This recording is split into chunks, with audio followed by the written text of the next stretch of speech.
Okay, ladies and gentlemen, I'm going to be reading something from the Smithsonian Magazine.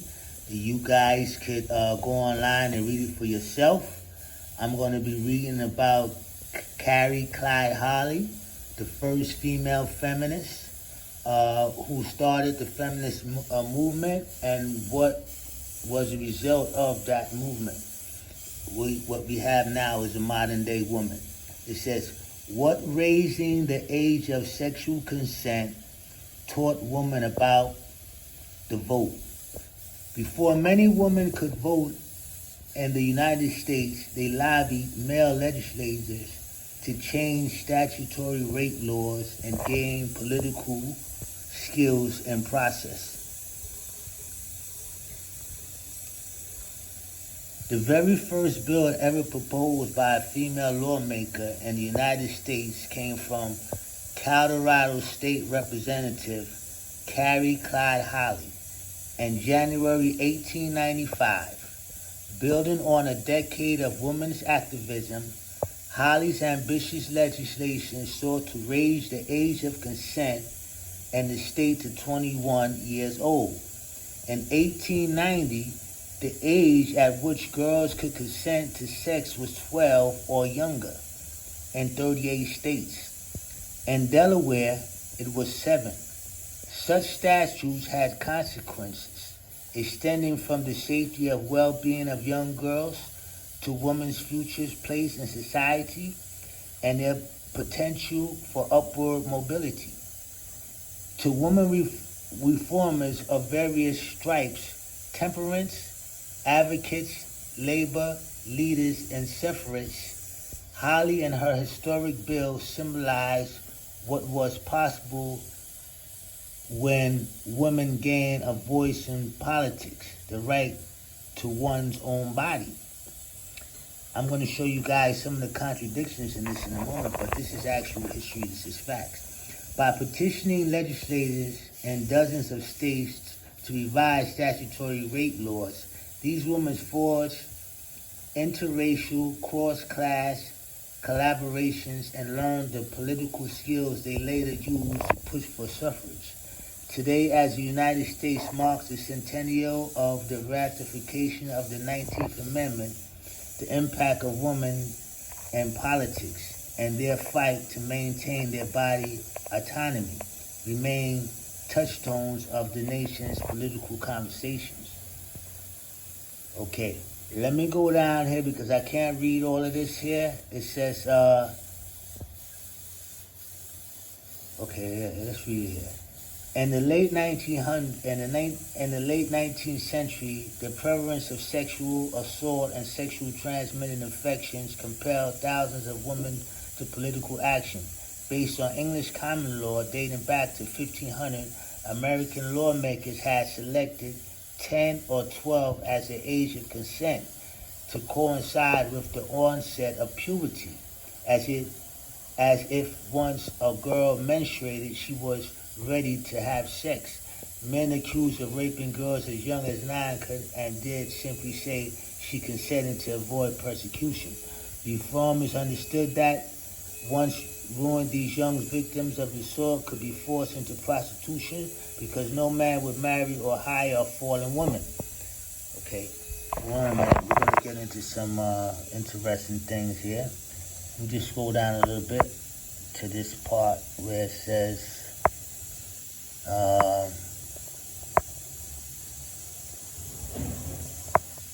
let's scroll down, guys.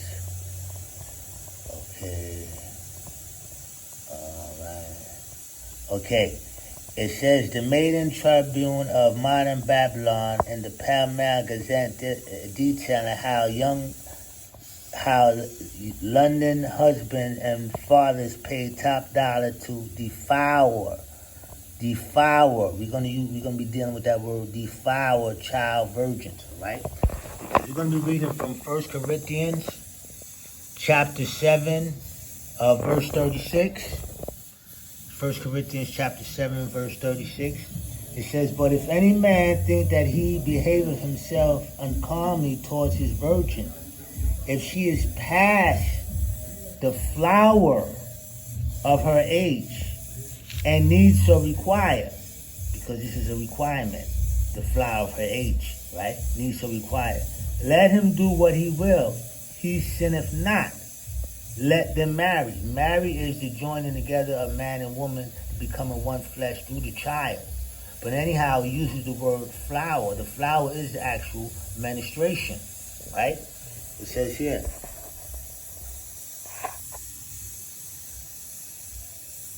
to deflower child virgins.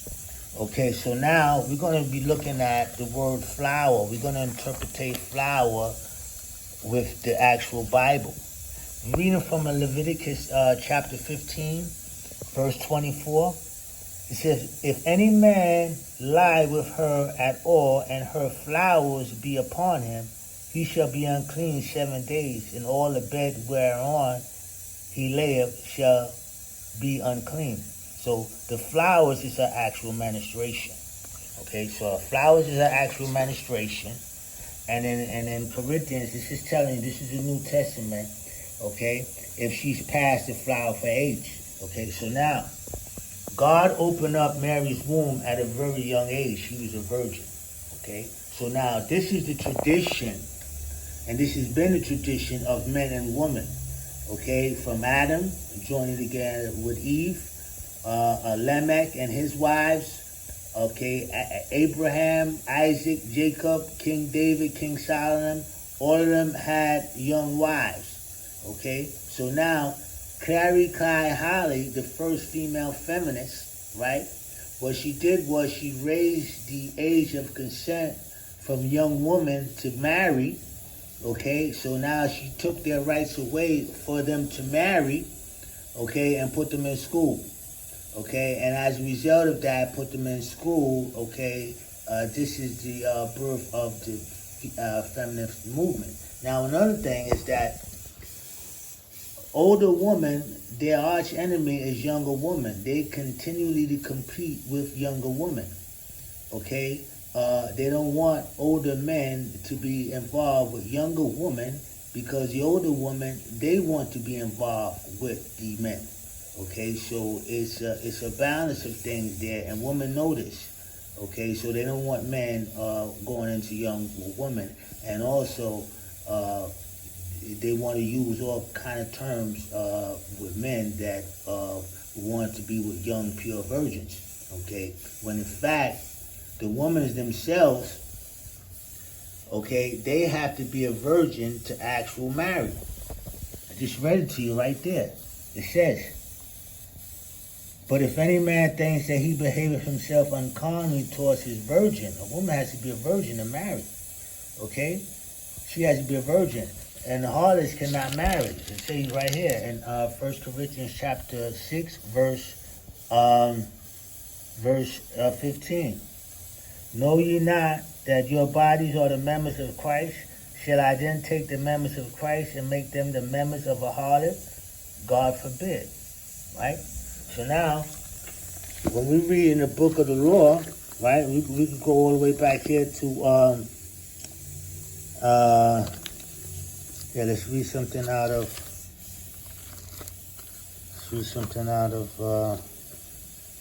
Deuteronomy. It says here, if any man take a wife and go into her and hate her, and give occasions of speech against her, and bring up an evil name against her, and say, I took this woman, and when I came to her, I found her not a maid. Then shall the father of the damsel and her mother take and bring forth the tokens of the damsel's virginity unto the elders of the city of the gate. And the damsel's father should say unto the elders, I gave my daughter unto this man to wife, and he hated her. And lo, he hath given occasions to speak against her, saying, I found not thy daughter a maid. A maid is a virgin. And yet these are the tokens of the daughter's virginity. So a woman has to be a virgin to marry. She has a hymen. The hymen is her actual veil. So the marriage is the actual intercourse of a man going into a virgin, and they becoming one flesh through the actual child. So she is married to that man for the rest of his life, her life. Now, if that man dies, you have what you call a kinsman redeemer. His brother, if he dies, she becomes a widow. She may take his brother. His brother may go into her and bear seed in his brother's name. That happened with Judah, Judah's son, Onan, and Shelah, with Tamar. And if you read the book of Ruth, that happens also with Boaz and Ruth. But in any event, once a woman she's a virgin and her virginity is breaking, her hymen, her veil, she is married to the man that broke her veil. And if she has sex with any other man, she becomes a harlot. Okay, she cannot marry any other man, and harlots cannot marry. And I'm going to show you a scripture about the priest. Let me go to, see if I can find it right here. Okay, that's in Leviticus. Okay, it should be over here. Leviticus, sheep, congregation, marriage, unclean. All right. Okay, we're reading from Leviticus 21:13. And he shall take a wife in her virginity. A widow or a divorced woman or profane or a harlot, these shall he not take. Okay? But he shall take a virgin of his own people to wife. Okay? Only virgins can marry. Women get this situation twisted up when Jesus was speaking with the woman at the well, and he asked, he said, "Where's thy husband?" And she said, "I have no husband." And he said, "Yeah, right, you have no husband. You have 5 husbands, and the man that you with are not your husband." Those 5 husbands are 5 kinsmen redeemers. Okay, they was all of the same bloodline. They was all relatives. Okay, so that's the law. Okay, if a man has a wife, he goes into a woman that's a virgin, and he becomes his wife, and he passes away, his brother or next of kin may take her to wife, because this is family. Her kids are relatives of this relative of her husband that passed. Say they're all family. Okay, that woman can't marry outside of the family. Right? This is showing you the virtuous woman of Ruth. You have to read the book of Ruth. Okay? All right, so this situation here that's going on with this war with man and woman, these women are too old, man. They're too old, man. It's nothing about dating and stuff like that. And man has his daughters. When she becomes of age, he gives off his daughter, man, to a noble man, man, in her virginity, man. There's no dating and running around and stuff like that. You understand? She used to be pure, man, and she's married off. There's no dating, running around and stuff like that. Okay, so that's the name of the video, What Raising the Age of Consent Taught Woman. I gave you guys history from the Smithsonian. This is the tradition of the United States. You guys can't be mad at me. This was some of your ancestors, man. Your great-great-great-grandmothers, man, for these ages. That's a fact. I just read to you that the age of consent in the state of Delaware was 7 years old. Now, I don't know if this woman was menstruating this female was menstruating at that age. I'm not into that. I'm into what the Word of God says. They're coming into their flower, and God opening up Mary's womb at a very young age as a virgin and not going into harlots. And that's not being perverted. You're not wanting to go into a harlot, that you want to go into a virgin. Okay, so woman is running the psychology on men because they're already harlots and they don't want you to mess around with virgins. They want you to stay with the harlots so they can take all your money and stuff like that. Okay, so it might be a part 2 to this. Stick around.